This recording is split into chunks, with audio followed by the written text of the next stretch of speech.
Hello and welcome back to our super mega spiffy little well expensive YouTube channel.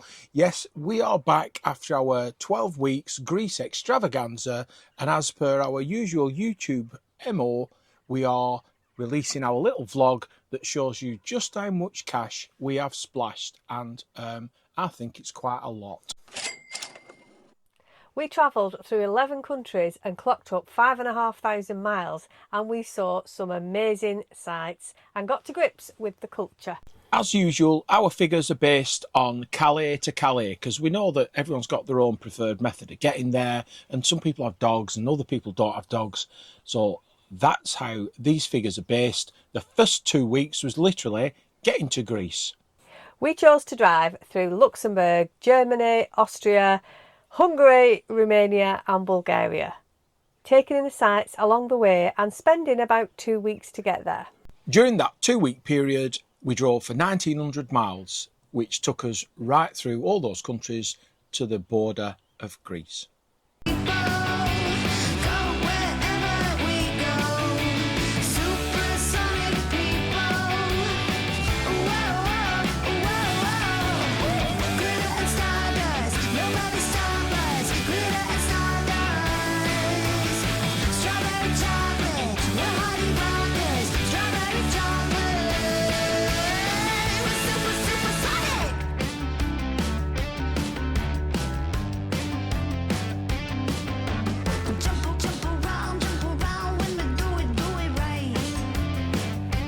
This part of the trip cost us £905, and as usual the biggest expense of that was fuel.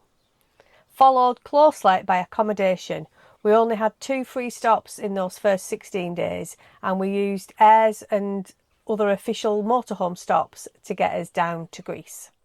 One of the things we had to do was get vignettes for Austria, Hungary, Romania and Bulgaria. And please remember to get a vignette. You can buy them online the night before or a few days before, or you can buy them at the border.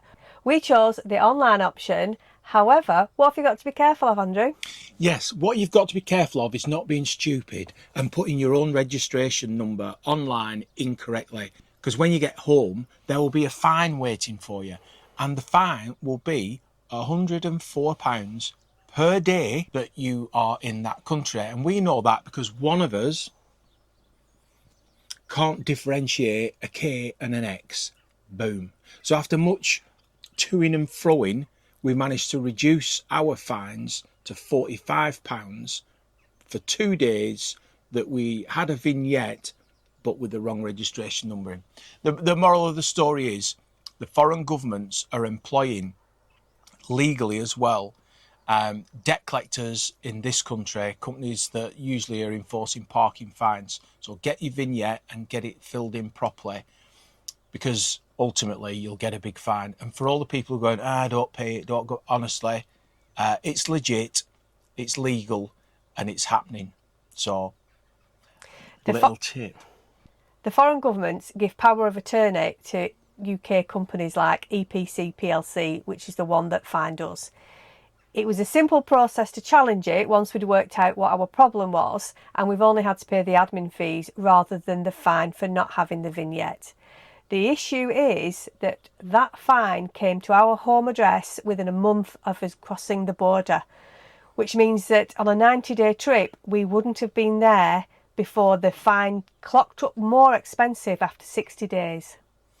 In fact, the fine of £104 would go up to £254, and that's per day that you use the road. So we've got people at home that open our mail for us. Unfortunately, we could nip that in the bud. But moral of the story is just fill it in properly, and be aware that just because you're a foreign national visiting, you can't get away with stuff. They're basically selling your debt to a debt collector, but it's under international law. It's all legal and legit. It's not like the old days of parking charge notices and stuff where you just ignore them and they go away. It's legit. There you go. We entered Greece at the Turkish border, right at the very top northeast, and we experienced all the wildlife and nature that there was to offer before moving on down towards Athens and the Peloponnese. Yeah. Yeah, here we go. We're gonna let 'em know. We're supersonic people. Go wherever we go. Supersonic people. Whoa, whoa, whoa. Glitter and stardust. Nobody stop us. Glitter and stardust. Strawberry chocolate. We're Hardy Rockers. Strawberry chocolate. We're supersonic.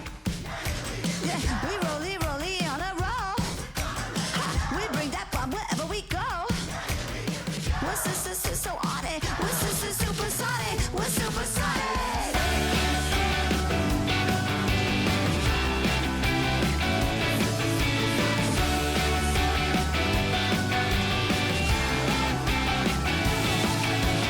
Supersonic people, go wherever we go.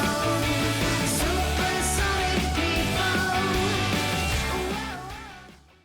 And after that, we wound our way back up the other side of Greece through the wetlands and lakes and mountains of the beautiful Macedonian countryside. It was spectacular and by far the most beautiful part of our trip.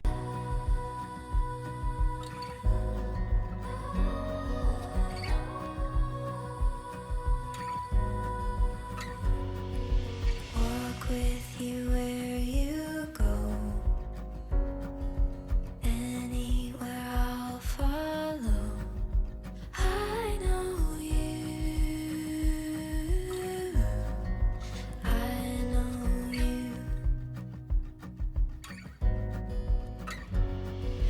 Leaves falling on the road. You can cry on my shoulder. I know you. I know you. I'll love you the best I can. Just let me hold your hand. Wherever I go, you are my home. So just let me hold your hand.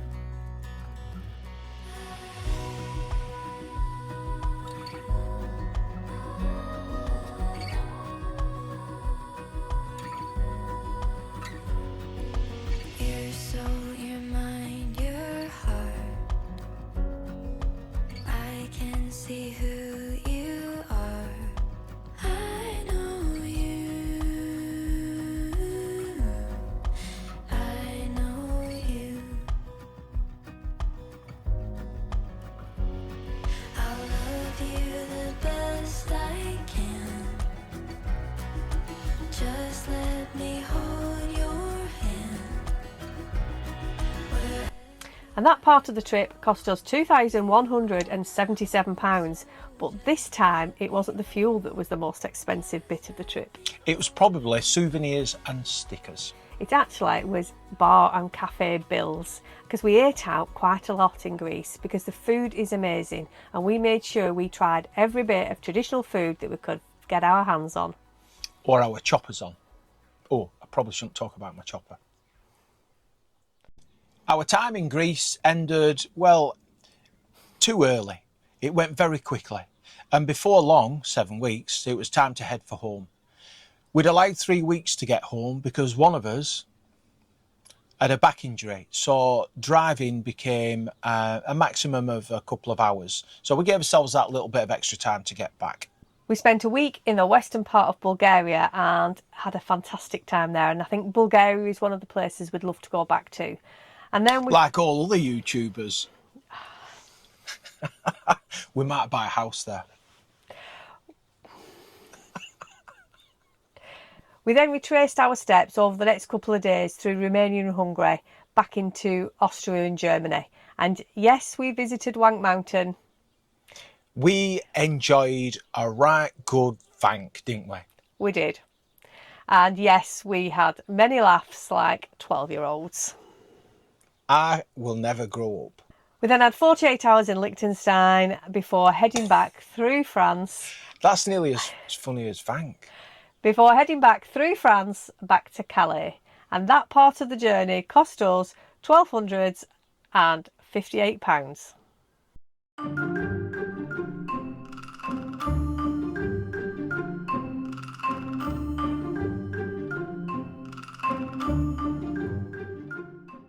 As usual, the biggest expense for us on our road trips is diesel. Every place we visited on the trip was cheaper on diesel than the UK. The most cost-effective diesel that we found on the trip was in Bulgaria, where it was as low as £1.03.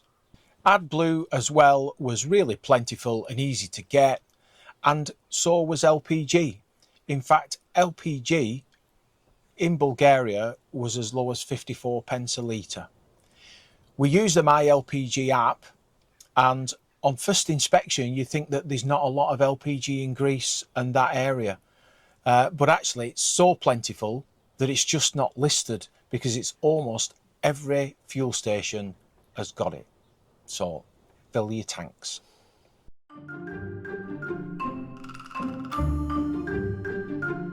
Whilst we're talking about driving, we might as well include tolls and vignettes. And usually we plot our sat-nav to avoid tolls and just drive on the slow roads. But getting to Greece, we just wanted to get there. So we bought the vignettes in every country, as we've said, and it was a really easy way of doing it and getting us there quickly. Once we were in Greece, we knew that now we were slowing down, we could avoid the toll roads and just enjoy driving wherever the roads took us, through some lovely little villages, and we basically followed the same route as the motorway, and we often waved at the motorway as we drove past, laughing because we'd not paid any tolls. However, once we'd got to the Peloponnese and we were making our way home, we really just got a bit sick of driving those little narrow small roads, and we took to the tolls. It did get a bit tedious, and sometimes we just wanted to get where we were going. So if you've never used tolls before, don't fret about it. You just drive up to the toll station and you can either choose a lane that's got a person there or a lane where you just flash your credit card, and it's all very, very easy.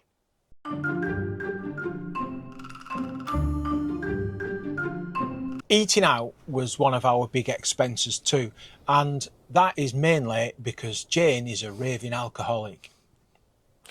Well, we know that's not true. No, we just enjoyed eating out and trying all the different local cuisines in every country we went into. And Greece obviously has amazing food.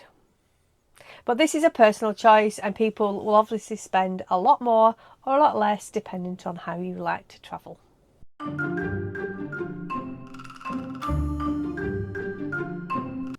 Shopping in Europe is the same as shopping at home. Supermarkets everywhere, easy to park on the car parks, and it doesn't seem to matter where we go, we always spend more or less about the same amount of money per week. We've looked back over the last 5 trips we've done, and that really hasn't changed.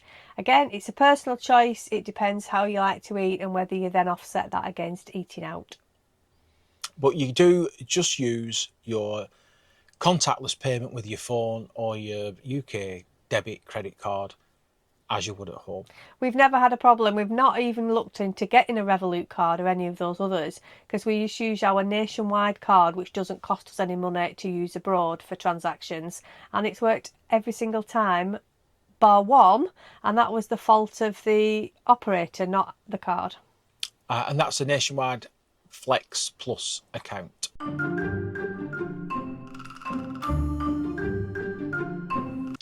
We like to vary where we stay, so we don't set out to do the cheapest trip possible and avoid any payments. And likewise, we don't set out to do weeks and weeks in 5-star campsites. We go to places that we want to be at. So our accommodation is a mix of shady car parks and nice campsites and everything in between. So during our 12 weeks, we stayed in 53 different stops. We did 21 airs, 20 car parks and 12 different campsites. And of our 84 nights, we had 28 of them free. 21 of those were in Greece.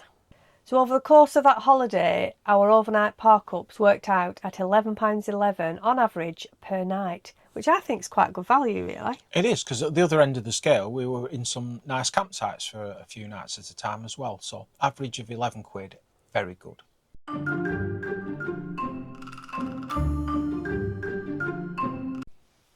And our last biggest expense was souvenirs and activities, because when you're out in these amazing countries, you make the most of it, and we did some fantastic activities whilst we were out there. But again, it's personal choice, and your spend might be more or less.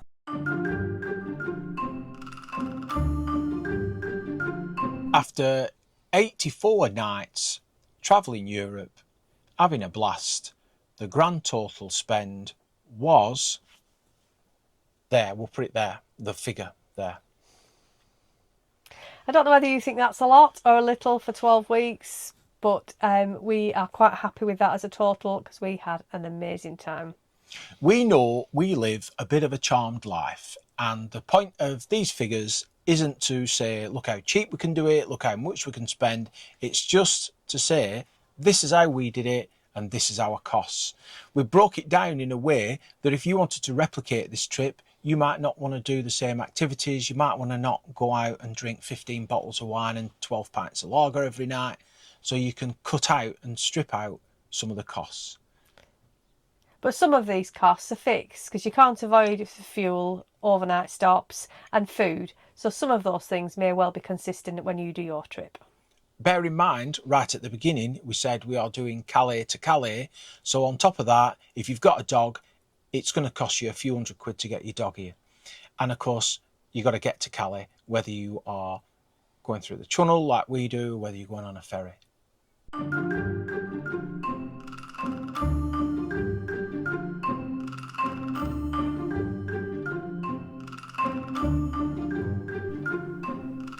We left Greece the day before it went to the forefront of all the social media relating to motorhomes and camper vans.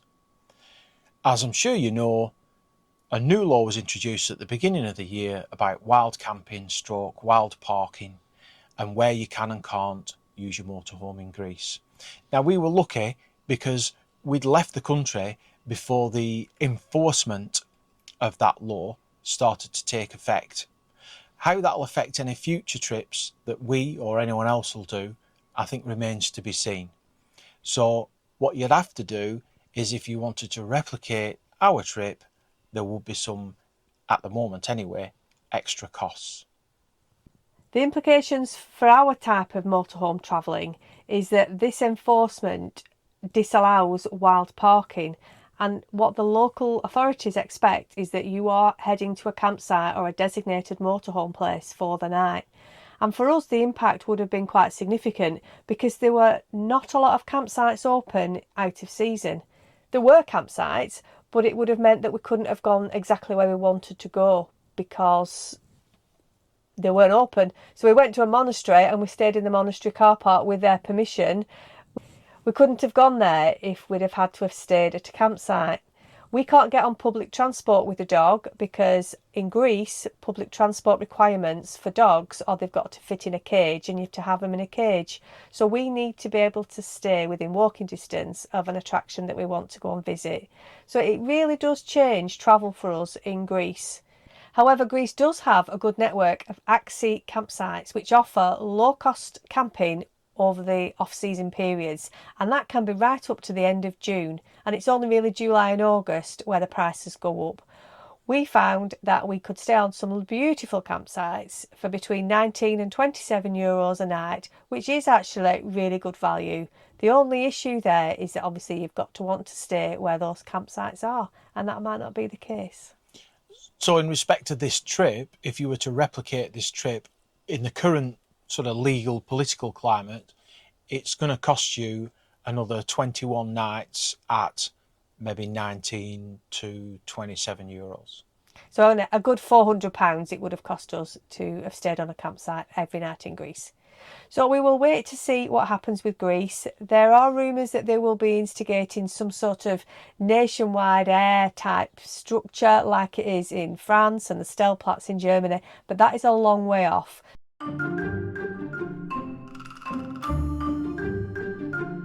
So obviously it's up to you whether you want to go to Greece. I don't think we'll be back whilst this current enforcement's in place because it really does limit the type of off-grid motorhoming that we like to do, but obviously everybody's different. Greece is a beautiful place, the people are amazing, and it's an amazing place to go on holiday. I think it's a massive shame because people like us won't go. There'll be lots of others that people won't go because I actually don't feel that I'm as welcome as I should be with my spend. So I think it will be overturned because it's going to affect the Grecian tourist industry in quite a big way, I feel. And I think what they may well do is allow villages and towns to make little municipal car parks available for parking, like we saw up in the north in Arta and a few other places in the north. So as long as it's designated parking, there'll be a work around the legislation. The issue there will be whether they provide enough to cater for the needs of everybody that wants to visit. So we'll just have to watch this space. Well, that is the end of this vlog. Hopefully it's been useful. If it's not useful for you, you could maybe share it to somebody else who may be planning a trip to any of the countries that we visited as part of our Greece extravaganza. As ever, if you've any questions, just bob a comment and we'll try our best to answer them. And we'll see you on our next vlog when we'll be back in the UK. As always, thanks for watching. Thanks for commenting. We love the banter. Look forward to a bit of banter after this vlog too.